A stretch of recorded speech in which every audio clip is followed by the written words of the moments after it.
Parfois cynique, parfois confiant, mais jamais complaisant. Francis Gosselin.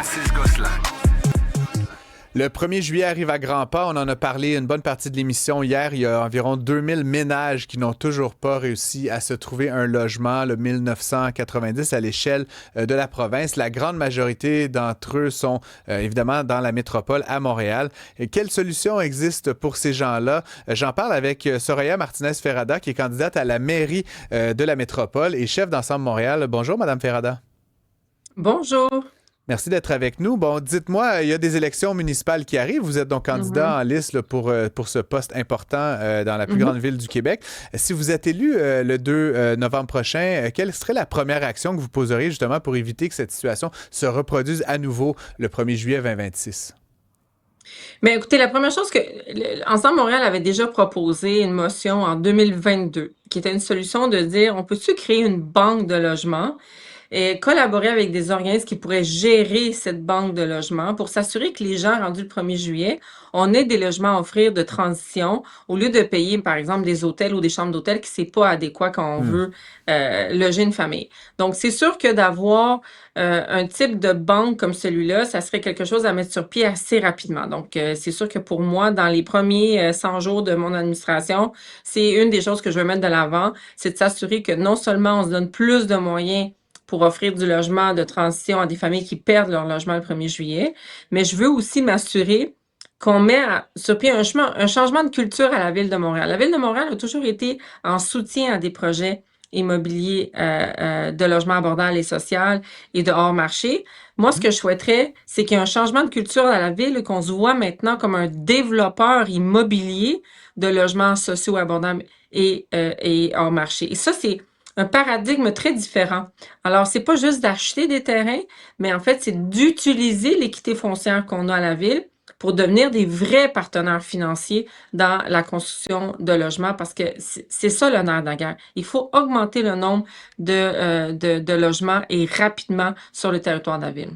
Les promoteurs privés diront que c'est pas nécessairement à une administration municipale avec, bon, toute sa complexité et ses règles de se poser en développeur. C'est plutôt peut-être à la Ville de Montréal, en l'occurrence, d'éliminer les barrières, de favoriser la construction. Dans le plan que vous énoncez, justement, quelle place faites-vous à ces partenaires, à ces promoteurs, à ces organisations privées qui sont probablement les meilleurs spécialistes pour construire du logement rapidement? Mais je suis contente que vous me parlez de ça parce que nous avons déjà proposé des mesures concrètes au niveau fiscal pour j'assurer justement qu'on va mettre des incitatifs pour aider non seulement le privé de construire plus rapidement, mais aussi que les OBNL, les but non lucratif, qui aient des mesures fiscales intéressantes. Je vous donne un exemple. Pour construire, ça prend un permis. Ça, c'est une chose. Donc, on veut enlever le coût du permis pour les organismes à but non lucratif. Pour construire du logement abordable, ça coûte de l'argent quand tu veux mettre une pépine ou un tracteur sur un trottoir. C'est le coût du domaine public. Ouais. Ça aussi, on veut l'enlever. On veut aussi s'assurer que les terrains qu'on a achetés, mais qui deviennent aussi possible de les louer sur des bails amphithéotiques de plusieurs années. On parle d'ici, mettons, 70 ans. Parce qu'au bout du compte, ce qu'on veut, c'est que le coût par porte soit le moins cher possible afin que le loyer que les familles vont payer va être le plus bas possible. Pour le privé, mais on va abolir le 20-20-20 parce que le 20-20-20 qui est une réglementation qui obligeait les secteurs privés de construire du logement abordable et social est devenu une taxe à la construction parce que les gens finalement ont payé le opting-out qu'on appelle, puis finalement ça a juste augmenté le coût à la porte. Moi, ce que je veux, c'est que la Ville de Montréal soit un partenaire financier pour le logement abordable et social avec le privé. On peut travailler ensemble pour construire des projets mixtes où chacun il va trouver son compte, autant le privé que la ville, pour assurer qu'on va augmenter la banque de logements abordables hors marché. Parce qu'au bout du compte, on veut pérenniser les loyers abordables à Montréal. Puis ça, c'est un travail sur du long terme, mais je pense que rapidement, là, M. Gosselin, actuellement, là, Montréal est devenu un trou de beigne. Un trou de beigne, là, c'est que tout le monde est allé construire en dehors de l'île parce que l'île n'est pas devenue intéressante. Il y a eu une baisse incroyable de mise en chantier à Montréal, mais de façon très paradoxale, avoir un permis a doublé en termes de temps. Ouais. Donc, on a moins de chantiers, mais c'est plus long à avoir des permis. Puis il y a quelque chose qui ne marche pas. Là. D'ailleurs, la SCHL a identifié que Montréal était probablement la ville où il fallait accélérer le plus au Canada, là, le nombre de mises en chantier. C'est assez problématique. Exactement. J'aimerais vous entendre, Soraya Martinez-Ferrada, sur... Bon, on met beaucoup d'attentes, on fixe beaucoup d'attentes aux municipalités. Puis bon, Montréal est la plus grande. Près de 50 % de la population québécoise vit dans la région de Montréal. Plus d'1 million à Montréal en tant que tel. On attend donc beaucoup de choses de la ville. Je veux pas emplater les gens, mais il y a quand même tous les paliers de gouvernement, plein de complexité dans ce secteur-là. Est-ce que, si vous êtes élu le 2 novembre, c'est quoi vos attentes? Qu'est-ce que vous allez dire à votre homologue au provincial, au fédéral? C'est quoi vos attentes? Est-ce que c'est en dollars? Est-ce que c'est... Exprimez-nous un petit peu une vision là, du type de relation, parce qu'on sent qu'actuellement, sous Mme Plante, ça a été plutôt de l'ordre de, comment dire, d'une forme de friction avec les autres paliers de gouvernement. Comment vous voyez la chose?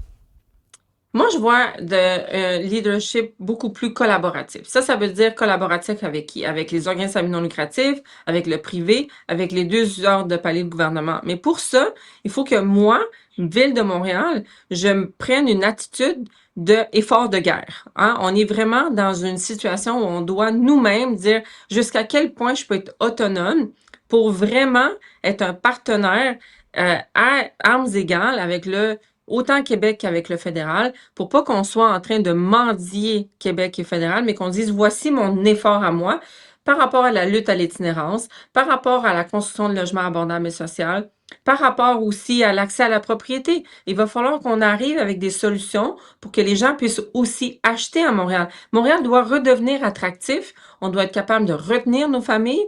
Puis pour ça, mais il faut qu'on arrive avec des solutions concrètes qui sont les nôtres. Alors, comment Montréal peut être autonome dans tous les pouvoirs que Québec a donnés à Montréal? On a énormément d'espace pour pouvoir justement arriver avec des propositions concrètes, puis pas arriver à quatre pattes en demandant de l'argent. Non, arriver debout, fier, puis dire voici les solutions que nous on amène, puis voici comment on peut être un vrai partenaire, autant de Québec que de fédéral. Je le disais en introduction, il y a près de 2000 familles, là, dont un peu moins de la moitié sont à Montréal, donc ils n'ont pas de logement. Là. C'est dans 4 jours, Soraya Martinez-Ferrada. Est-ce que Valérie Plante en fait assez sur ce plan-là? Qu'est-ce qui va se passer là, avec ces 800, 900 quelques familles? Et si vous étiez mairesse, qu'est-ce que vous feriez? Qu'est-ce qu'on peut concrètement faire pour aider ces gens-là là, à quelques heures à peine d'une échéance fatidique pour ces familles? C'est sûr que vous me posez une question à 24 heures, à 48 heures d'un événement assez pénible et catastrophique pour plusieurs familles. Et c'est difficile à 3 jours d'avoir une baguette magique. Moi, ce que je dis, c'est qu'on le sait à toutes les années, le 1er juillet, que ça va arriver. On a des bâtiments qui sont vacants. On a des propriétés qu'on a achetées. Aujourd'hui, je fais le tour notamment d'une maison qui a été achetée il y a 4 ans. L'hôpital chinois, il est vide depuis 30 ans. Il y a des situations où on aurait pu très facilement arriver avec des solutions innovantes, concrètes, de façon en collaboration avec des organismes communautaires pour assurer des lieux de transition à ces familles. Puis je pense que cette vision-là de comment la ville elle-même peut arriver avec des solutions concrètes, je pense que c'est là qu'on doit travailler. Puis moi, c'est sûr que dans les 100 premiers jours de l'administration municipale dans laquelle je vais diriger, c'est fait partie des premières actions qu'on va prendre, c'est d'assurer que les bâtiments et maisons qui sont actuellement la propriété de la ville soient utilisés rapidement en vue du 1er juillet qui va arriver en 2026. Soraya Martinez-Ferrada, je rappelle que vous êtes candidate à la mairie de la métropole et chef d'Ensemble Montréal. Merci d'avoir été avec nous à l'émission. Très apprécié d'avoir pu attendre votre point de vue. Merci de votre invitation. Merci. Fred Bastien, le logement, toujours une question qui fait beaucoup réagir nos auditeurs. Ben oui, définitivement. Et que c'est JC qui... Vous l'avez abordé, j'en suis très heureux. Là, vous avez posé la question parce que JC de Terrebonne nous dit les villes veulent jouer au gouvernement et après se plaignent de financement. Donc, on sent que c'est un peu par nécessité parfois là, qu'on doit le faire. Puis sinon, Carl de Saint-Sauveur qui vient nous écrire quelle femme très éloquente. Alors, merci Carl pour ton commentaire. On sent qu'à Saint-Sauveur, ça fonctionne. Saint-Sauveur, on peut pas voter pour la chefferie il va faire pour la mairie de Montréal. C'est peut-être son chalet. C'est peut-être son chalet. On ne sait pas. Si vous nous écrivez de quelque part qui est votre chalet, dites-le, là, parce que sinon, on vient un peu confus en studio.